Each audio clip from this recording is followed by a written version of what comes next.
Assalamualaikum warahmatullahi wabarakatuh. Perkenalkan, nama saya Ginarda Soliati Yulianto dengan NIM 2300101 dari Program Studi Pendidikan Seni Musik Fakultas Pendidikan Seni dan Desain.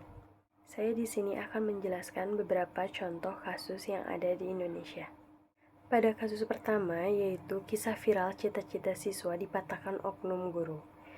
Identifikasi masalah pada kasus tersebut yakni seorang siswa yang dipatahkan cita-citanya saat duduk di bangku sekolah menengah pertama yaitu SMP oleh seorang oknum guru, di mana sang guru kurang setuju dengan cita-cita siswa tersebut yang ingin menjadi seorang penyanyi karena dinilai terlalu rendah. Mengapa kasus tersebut bisa terjadi? Yakni karena respon yang kurang tepat dari seorang guru dan teman-teman kelasnya, di mana sang guru melontarkan kata-kata, "Mbok, cita-citamu itu yang beneran kayak teman-temanmu tadi loh, masuk jadi penyanyi." Guru tersebut kurang setuju dengan cita-cita sang siswa dan membandingkan dengan cita-cita siswa-siswi yang lainnya, serta respon teman-teman kelasnya yang tertawa saat mereka tahu bahwa siswa tersebut bercita-cita ingin menjadi seorang penyanyi. Adapun faktor-faktor dari kasus tersebut, yang pertama adalah menurut Retno Listiani SPD MSI, Dewan Pakar Federasi Serikat Guru Indonesia atau biasa disingkat FSGI, guru bisa jadi melontarkan perkataan terkait pengarahan cita-cita ke bidang akademik ketimbang vokasi seperti penyanyi karena melihat prestasi akademik sang anak yang baik. Faktor kedua adalah faktor psikologis anak menghadapi masalahnya. Nah, di sini menurut Nurfi Laili yang merupakan dosen psikologi yang fokus pada bidang psikologi anak, mengatakan, di sisi lain kepribadian anaknya juga mempengaruhi. Ada anak yang cenderung cuek, ada juga anak yang memiliki kepekaan perasaan yang cukup tinggi. Nah, anak dalam kasus ini termasuk anak yang memiliki kepekaan perasaan cukup tinggi, sehingga ketika ada orang yang terdekatnya menyatakan, "Kok cita-citamu bukan pilot, kok cita-citamu bukan guru, kok cita-citamu bukan seorang astronot dan lain-lainnya, kok malah jadi penyanyi?" Kemudian diucapkan disertai tampilan wajah dan perilaku cenderung mengejek. Hal itu langsung masuk ke anak itu dan merasa terbebani. Jelasnya, sensitivitas perasaan yang kuat ini membuat memasukkan kata-kata gurunya dalam hati dan menginternalisasikan dengan kuat, kemudian dibawa hingga dewasa padahal hati kecilnya tidak menginginkan hal itu. Nurfi menambahkan. Adapun rekomendasi solusi, yaitu guru-guru harus menjadi seorang inspirator dan fasilitator bagi siswa. Tidak hanya itu, guru harus memahami karakteristik setiap siswa, sehingga tidak memberikan dampak yang buruk terhadap perkembangan siswanya. Serta siswa juga harus mengetahui pentingnya pemahaman atas dirinya sendiri. Eksplorasi, muhasabah diri. Setiap orang sebaiknya mampu menyelami apa yang jadi keinginan dan harapannya tanpa melihat dan menjadikan opini orang lain di atas opini diri kita sendiri. Pada kasus kedua ini adalah kasus di mana masuk sekolah jam 5 subuh di Nusa Tenggara Timur. Adapun faktor-faktor penyebab masalah tersebut ialah yang pertama, yaitu adanya perubahan jam masuk sekolah yang terlalu pagi, serta keamanan siswa-siswi saat pergi berangkat ke sekolah, menggunakan transportasi yang tentunya akan menyulitkan para murid. Adapun rekomendasi solusi dan alternatif solusi ialah yaitu perumusan kebijakan di bidang pendidikan yang berdampak luas harus dipersiapkan secara matang. Selain itu, memperhitungkan berbagai potensi dampak yang mungkin terjadi. Penting juga dalam prosesnya untuk menjaring dan mempertimbangkan masukan dari berbagai pemangku kepentingan dan masyarakat termasuk orang tua. Pada kasus ketiga ini yaitu kasus di mana 2 remaja pelaku kelitih di Magelang masih pelajar, yaitu adanya pelaku kelitih atau kejahatan jalanan yang masih berstatus pelajar sekolah menengah kejuruan yang dapat membahayakan serta mengganggu kenyamanan masyarakat. Mengapa kasus tersebut bisa terjadi? Nah, menurut Kapolresta Magelang Kombes Ruru Wijaksono mengatakan kedua anak tersebut ternyata dalam kondisi di bawah pengaruh minuman beralkohol alias mabuk. Mereka mengaku melakukan aksinya untuk membela diri setelah berdalih pergi membeli rokok. Adapun faktor penyebab masalah tersebut ialah karena kurangnya edukasi serta kurangnya pantauan atau pengawasan dari orang tua terhadap para pelaku bahwa hal tersebut dapat membahayakan dan mengganggu kenyamanan masyarakat.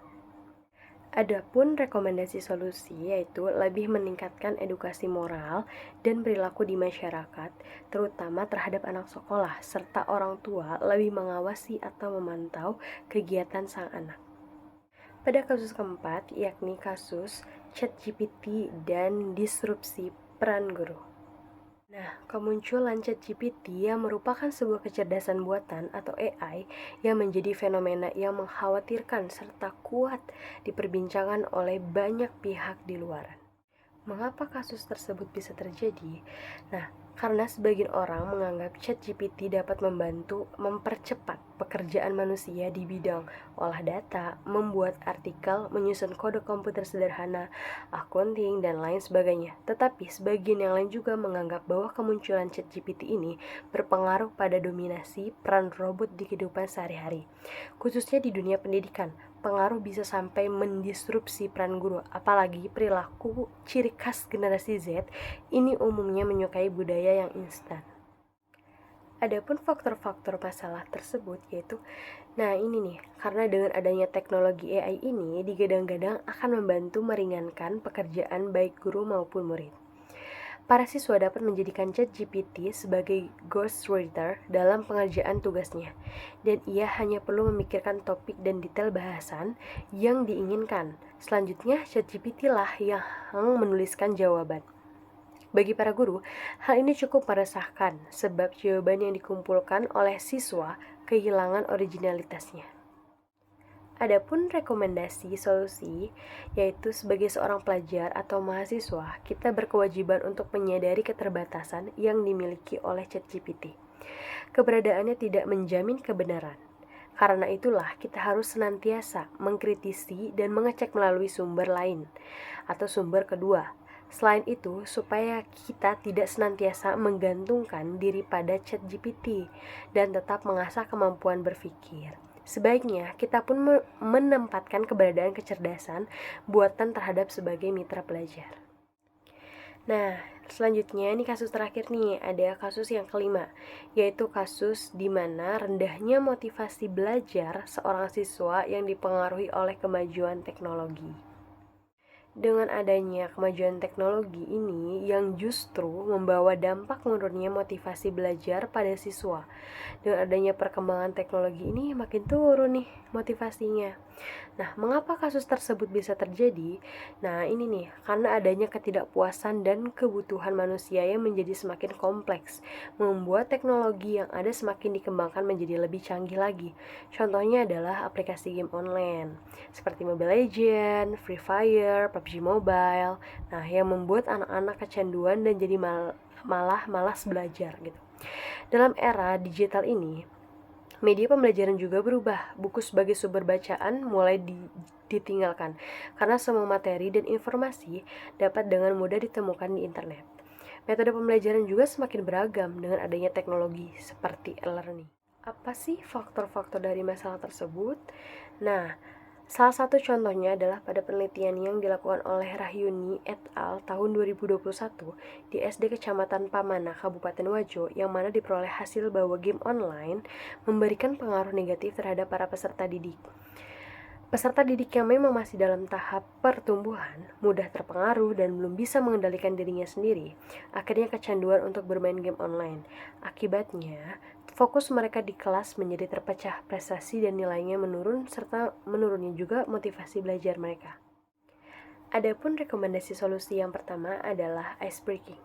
Untuk mencegah kebosanan, guru bisa melakukan ice breaking di tengah-tengah pembelajaran. Lakukan ice breaking selama 10 menit saja. Ini tak hanya mengusir rasa bosan yang ada, tetapi juga bisa membuat siswa lebih fokus dalam belajar. Yang kedua ini adalah lakukan pembelajaran yang bervariasi. Untuk mengatasi kebosanan, gunakan pembelajaran yang variatif. Pembelajaran tentu akan lebih menarik. Siswa juga jadi termotivasi untuk belajar. Yang ketiga, ada berikan apresiasi. Berikan apresiasi agar siswa termotivasi belajar di era digital dan merdeka belajar ini. Apresiasi semua proses pembelajaran yang telah dilakukan oleh siswa. Tanpa melihat hasilnya bagus atau tidak, apresiasi ini menjadi bukti bahwa guru menghargai setiap proses belajar yang sudah siswa lakukan. Sekian dari saya, terima kasih. Wassalamualaikum warahmatullahi wabarakatuh.